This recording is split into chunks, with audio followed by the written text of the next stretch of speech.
আমি advocate MH Rahman. আপনারও যদি অ্যাকাউন্ট ফ্রিজ হয়ে গিয়ে থাকে, তাহলে সেই অ্যাকাউন্টকে কিভাবে রিলিজ করবেন, সেই সব বিষয়ে আজকে আলোচনা করব। আপনার যদি কোনো ব্যাংকে, সে যে কোনো ব্যাংকেরই অ্যাকাউন্ট হোক না কেন, আপনার যদি অ্যাকাউন্ট ফ্রিজ বা হোল্ড হয়ে থাকে, সেই ক্ষেত্রে আপনার প্রথম যে করণীয় কাজ সেটা হচ্ছে যে প্রথমে আপনি ব্যাংকে যাবেন। ব্যাংকে গিয়ে আপনি জিজ্ঞেস করবেন যে কী কারণে, কী রিজনে আমার অ্যাকাউন্টটা হোল্ড করা হয়েছে।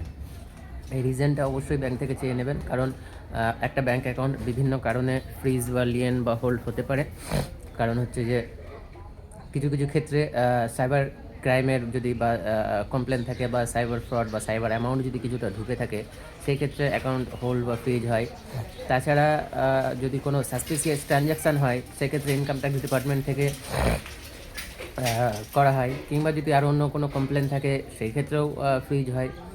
বিভিন্ন রকম বিভিন্ন কারণে অ্যাকাউন্টগুলো ফ্রিজ হয়। এবার হচ্ছে যে আপনারটা অ্যাকচুয়াল কী কারণে ফ্রিজ হয়েছে, সেটা আপনাকে আপনার ব্যাংকে গিয়ে সেই রিজনটাকে নিয়ে আসতে হবে। যদি সেটা সাইবার ক্রাইমের জন্য হয়ে থাকে, তাহলে যে সেই কেসের যে আইও, তার সাথে যোগাযোগ করতে হবে এবং সেখানে মেল করতে হবে, এবং ব্যাংকেও মেল করতে হবে। তাছাড়া যদি আর অন্য কোনো কারণে ফ্রিজ হয়ে থাকে, সেটা আগে জানতে হবে যে কী কারণে ফ্রিজ হয়েছে, তারপরে সেই মতো করে তার ব্যবস্থা নিতে হবে। তো আপনাদের যদি অ্যাকাউন্ট হোল্ড হয়ে গিয়ে থাকে, আপনারা আতঙ্কিত হবেন না। আপনারা ব্যাংকে যান, ব্যাংকে গিয়ে নির্দিষ্ট কারণটা উঠে নিয়ে আসুন যে কী রিজনে আপনার অ্যাকাউন্টটা হোল্ড হয়েছে। তারপরে আপনার যে নিকটবর্তী কোনো অ্যাডভোকেটের কাছে পরামর্শ নিন যে কী করলে কী হবে। সে আপনাকে সমস্ত গাইড করে দেবে।